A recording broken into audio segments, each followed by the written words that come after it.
Hey all, welcome back to another episode.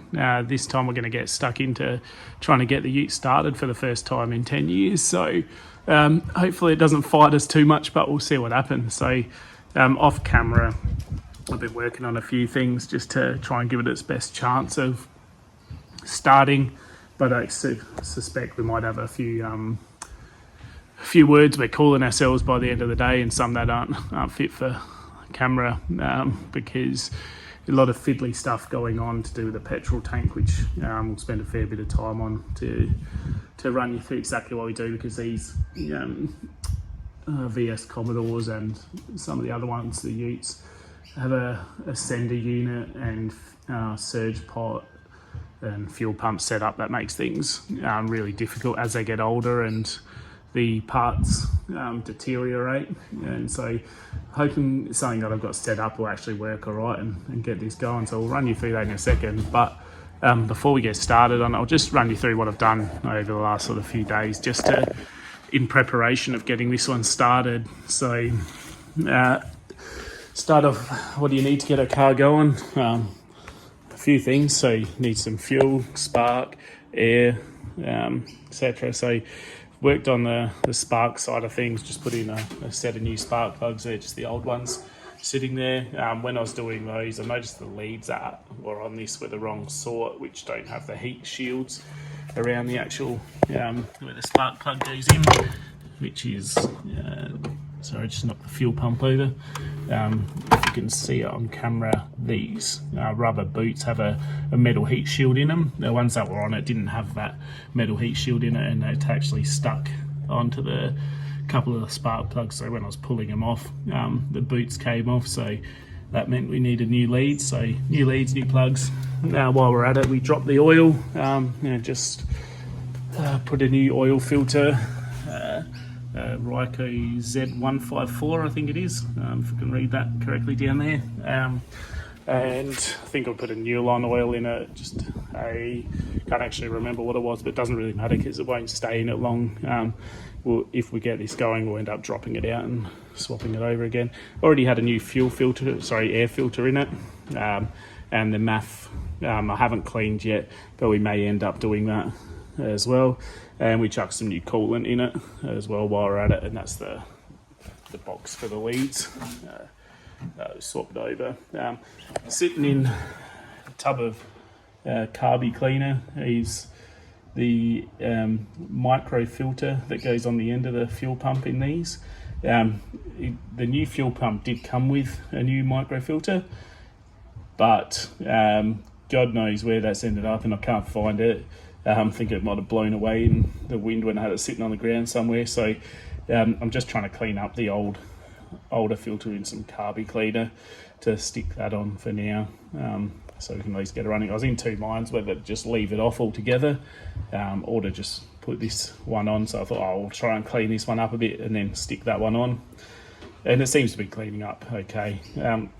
So the new fuel pump is just this unit here. The blanket damaged a little bit just when trying to scrape it into doing a test fit into the hole, but that won't matter. That's just more of a sound insulator than anything, I think.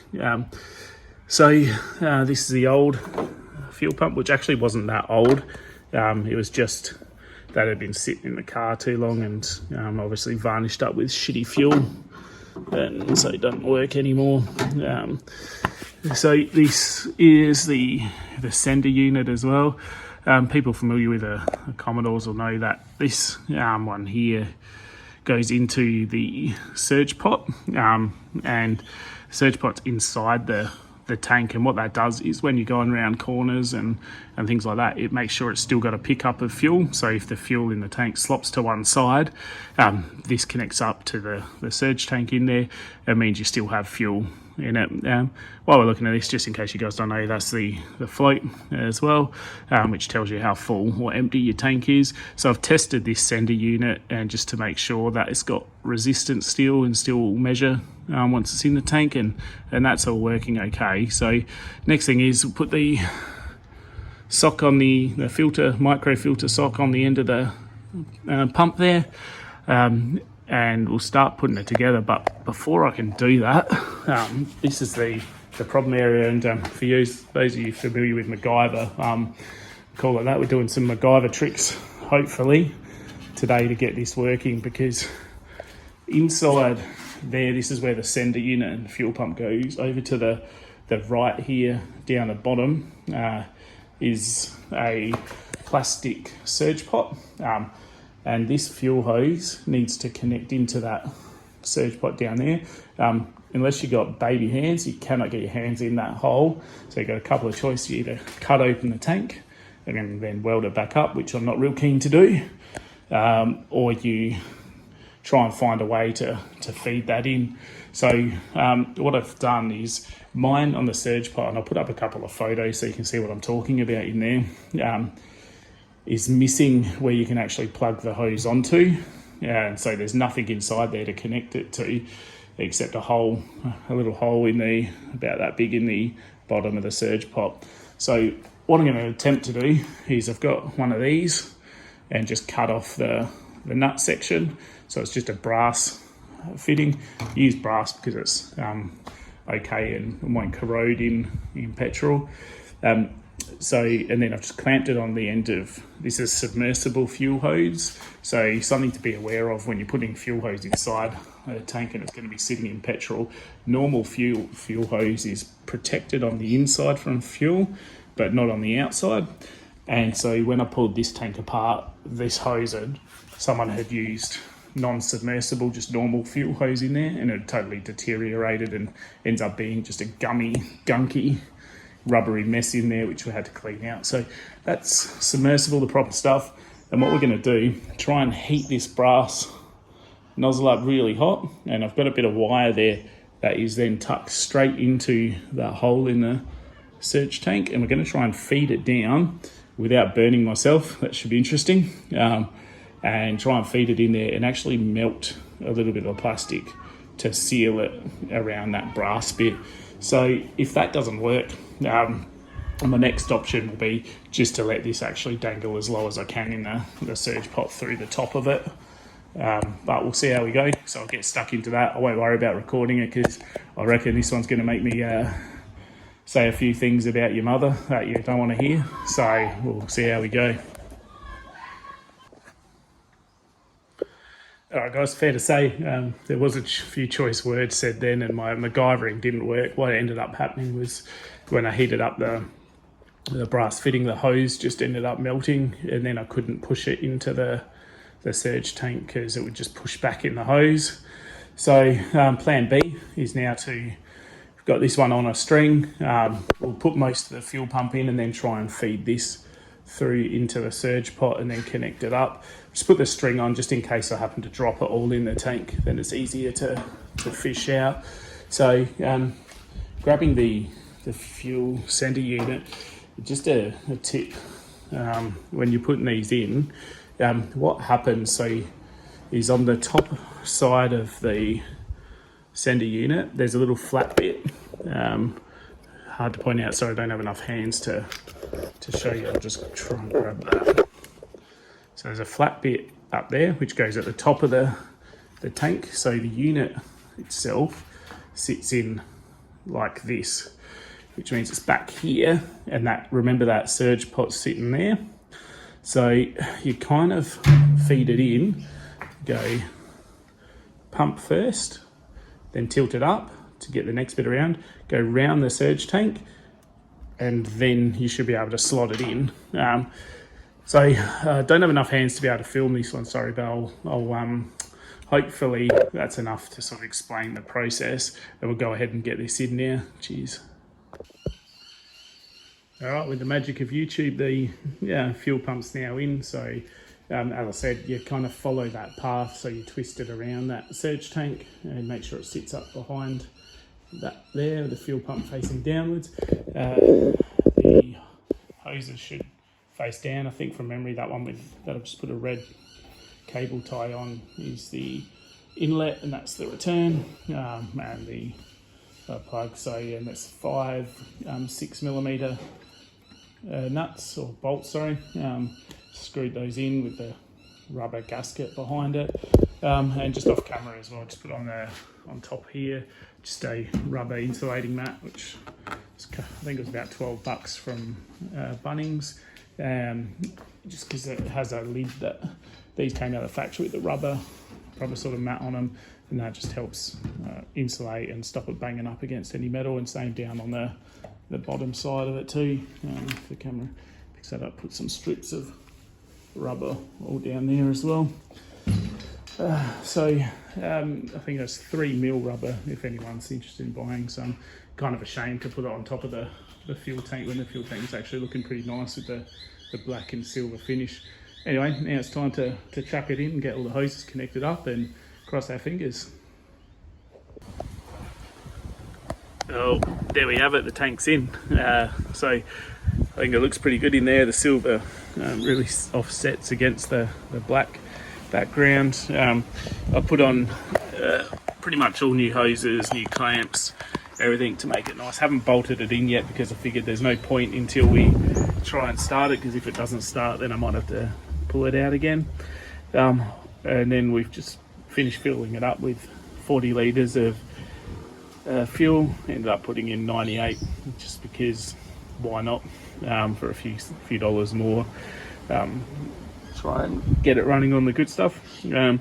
Whilst we were in between going to get the fuel and stuff like that, I've done a few little bit more to it. So the fuel flaps back on, fuel fillers in there.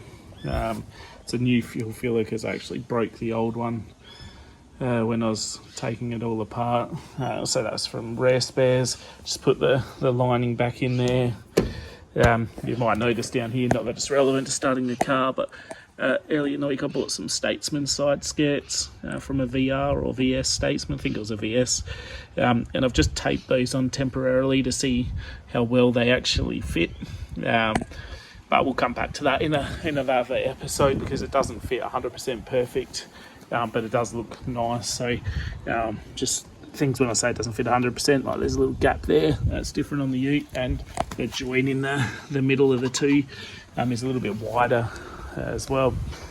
So pretty much what I've done now is, oh sorry, I should mention, I just swapped over the steering wheel. I had this fake Sparco one sitting in the shed, which I like it a little bit better than the SAS one that was on it, so I just quickly swapped that over as well. Again, totally irrelevant for starting the car. And one other last thing I did as well is just swapped out the side indicators for some new ones, because the ones that I had on mine were pretty faded, as you can see, all yellowed out, and that's the broken fuel cap as well. So we'll end up chucking those in the bin. But if anyone's got any interest in some faded lights or a broken fuel cap or some old spark plugs, old leads, executive badge, etc., yell out, happily pass them on. Same as the steering wheel. If you're after a steering wheel, give us a shout. Anyway, I've primed it up, primed the fuel up just by turning the car on and off a few times without actually starting it. So I could hear the fuel pump working, so that's a good sign. And I'm pretty sure that the fuel's all the way up to the fuel rail now. So in theory, if everything's set in place, we should be able to crank it over and get it started. So without further ado, we'll give it a shot. Hopefully it's not in gear. Pretty sure I've left it in neutral. And there we have it, she's running. So first time in 10 years, almost said a word I shouldn't. Pretty happy with that. It's been a long time coming, so let's go have a look.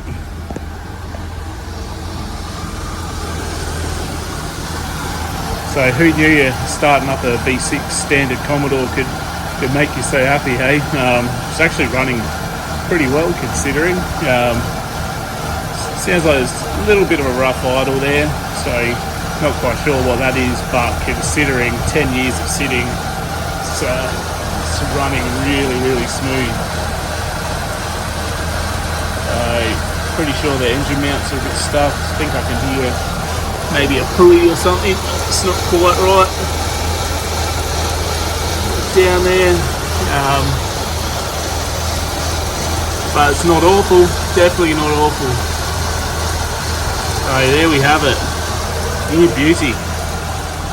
That was a huge step, because if this car didn't end up starting, then I might have just ended up scrapping the car and not continuing. Bloody ripper. Well, I don't have much more to say on that. I'm just stoked that it's actually running. So I'm going to let it just idle out for a while, just get warm and see what happens. Make sure it still keeps running, and then we'll sit back, relax, and enjoy a day's work. G'day, mate. That's my dog Rossi. How are you? He's been down to the beach today, so he's a bit tired.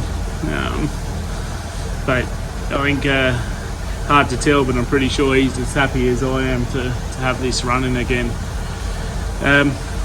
Alright, we'll call that an episode. Not quite sure what's next episode.